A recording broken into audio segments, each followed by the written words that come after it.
Mendengar, melihat, dan menyaksikan sidang Mahkamah Konstitusi hari ini yang disiarkan secara live banyak media, di mana menghadirkan 4 orang menteri yang menjadi saksi dihadirkan oleh Mahkamah Konstitusi untuk mengungkap kebenaran tentang bantuan sosial. Bagi saya ada yang menarik dari penjelasan semua menteri yang saya dengar, yang saya pahami. Tidak ada yang salah, tetapi justru seolah-olah bansos yang dibagikan presiden ini menjadi seperti bansos siluman. Dari sumber dana mana sebetulnya bansos yang sering dibagikan oleh presiden itu? Karena pembagian bansos ini kalau mengacu kepada aturan, ya penerimanya itu sudah jelas siapa. Dan Menteri Sosial mengatakan selama ini bansos itu sudah dibagikan dalam bentuk tunai. Tidak lagi dalam bentuk barang. Ada bantuan sosial, bantuan ketahanan pangan disalurkan oleh Bulog. Jadi bantuan yang disalurkan oleh presiden yang dibagi-bagi dalam kemasan bantuan presiden itu bersumber dari mana, saya belum menangkap dari semua penjelasan para menteri yang ada. Apakah itu bantuan yang memang disediakan oleh APBN atau disediakan oleh swasta menggunakan tangan presiden? Saya jadi bertanya-tanya. Karena kesimpulan saya, kalau kita melihat apa yang dibagikan oleh Jokowi sebagai presiden dalam bentuk bantuan itu, bantuan presiden, kalau dilihat kemasan pembagian itu kan selalu tertulis bantuan Presiden Republik Indonesia, dibagikan secara acak dan begitu saja kepada masyarakat yang berkumpul. Bansos ini dibagikan kepada setiap kerumunan-kerumunan di mana presiden ada di situ dalam tajuk pembagian bansos dan semua hadir, semua dibagikan. Apakah mereka ini adalah penerima yang tercatat, terdaftar secara resmi di Kementerian Sosial? Saya belum menangkap. Kalau memang itu adalah daftar nama-nama yang sudah ada sebagai penerima, apakah cara membagikannya seperti itu? Secara seremonial dikumpulkan rame-rame? Saya tidak mengerti. Jadi dari sini saya berkesimpulan untuk saat ini memang bahwa hak angket sangat penting ada, dan tugas hak angket ini salah satunya harus melakukan audit tentang pembagian bantuan sosial yang dilakukan oleh Presiden Jokowi. Dari mana sumber dananya, dari pos anggaran mana yang diambil, dan apakah pola penyalurannya sudah benar, apakah itu penerimanya sudah sesuai data yang terdaftar, tercatat sebagai penerima bantuan atau tidak. Saya pikir hal ini menjadi sangat penting untuk dilakukan, untuk membuka fakta dan kebenaran yang sesungguhnya tentang bantuan sosial ini. Seperti kita lihat tadi bahwa di sidang Mahkamah Konstitusi, ada peta di mana Jokowi selalu berkunjung ke Jawa Tengah, seolah-olah orang miskin hanya ada di Jawa Tengah, di provinsi lain tidak ada.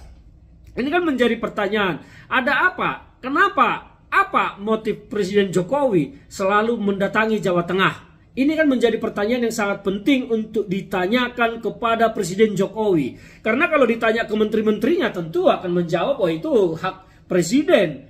Nah makanya saya berpikir, kalau Mahkamah Konstitusi tidak berani untuk menghadirkan Presiden Jokowi sebagai saksi di persidangan ini, ya selayaknya hak angket harus berjalan.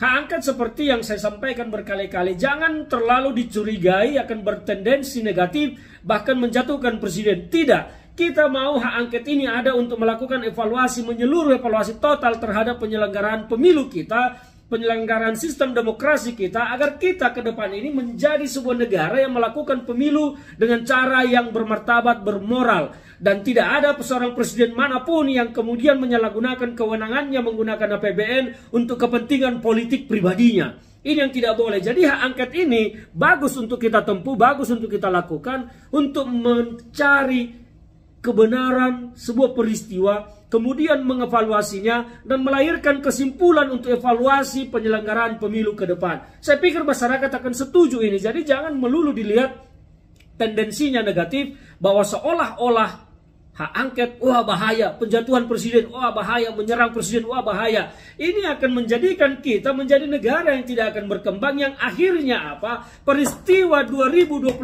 ini mungkin akan dilakukan berulang-ulang oleh presiden-presiden berikutnya, menyalahgunakan kewenangannya, menyalahgunakan hak yang dimilikinya, melakukan apa yang dia ingin lakukan untuk kepentingan politiknya menggunakan uang rakyat, uang negara. kembali kepada soal persidangan Mahkamah Konstitusi tadi. Benar, saya mengikuti tapi saya tidak menemukan sebetulnya bansos yang dibagikan presiden itu sumbernya dari mana, dari pos anggaran mana. Kalau memang bantuan penyangga pangan, itu kan beras Bulog, harusnya Bulog yang menyalurkan. Kalau memang bantuan PKH segala macam, itu sifatnya BLT dan datanya ada, disalurkan oleh Kementerian Sosial melalui perbankan atau melalui Pos Indonesia. Jadi bantuan-bantuan yang dikemas dalam bantuan presiden itu, posnya dari mana? Saya berharap ini bukan soal suka tidak suka. Saya menghormati pemilu 2024 yang sekarang telah diumumkan oleh KPU dan menyatakan Prabowo Gibran adalah pemenang Pilpres 2024, dan apakah mereka akan inkrah sebagai pemenang pemilu nanti, biarlah Mahkamah Konstitusi yang memutuskan. Tetapi bagi saya ada kepentingan yang harus kita usung, yaitu melakukan evaluasi menyeluruh terhadap pemilu kita. Kewenangan-kewenangan yang dimiliki oleh lembaga negara tidak boleh disalahgunakan. Kewenangan-kewenangan yang dimiliki oleh presiden tidak boleh disalahgunakan untuk kepentingan pribadi, kelompok, dan kepentingan politik keluarga. Ini yang berbahaya ke depan. Jadi saya melihat dan menyatakan bahwa Mahkamah Konstitusi sepertinya akan menolak permohonan para pemohon, dan disinilah pentingnya hak angket digulirkan pasca ada putusan dari Mahkamah Konstitusi nanti, yang menurut saya Mahkamah Konstitusi akan memutuskan menolak permohonan para pemohon, yaitu 01 maupun 03. Dan setelah itu saya berharap DPR RI menggulirkan hak angket untuk melakukan evaluasi. Ini bukan soal menolak kemenangan Prabowo Gibran. Tidak. Saya akan mengucapkan selamat kepada Prabowo Gibran setelah nanti mereka resmi dinyatakan sebagai pemenang Pilpres dan inkrah atas putusan Mahkamah Konstitusi. Tapi kita perlu melakukan evaluasi untuk perbaikan negara kita ke depan ini, supaya bangsa kita berdemokrasi semakin baik dan terus lebih baik.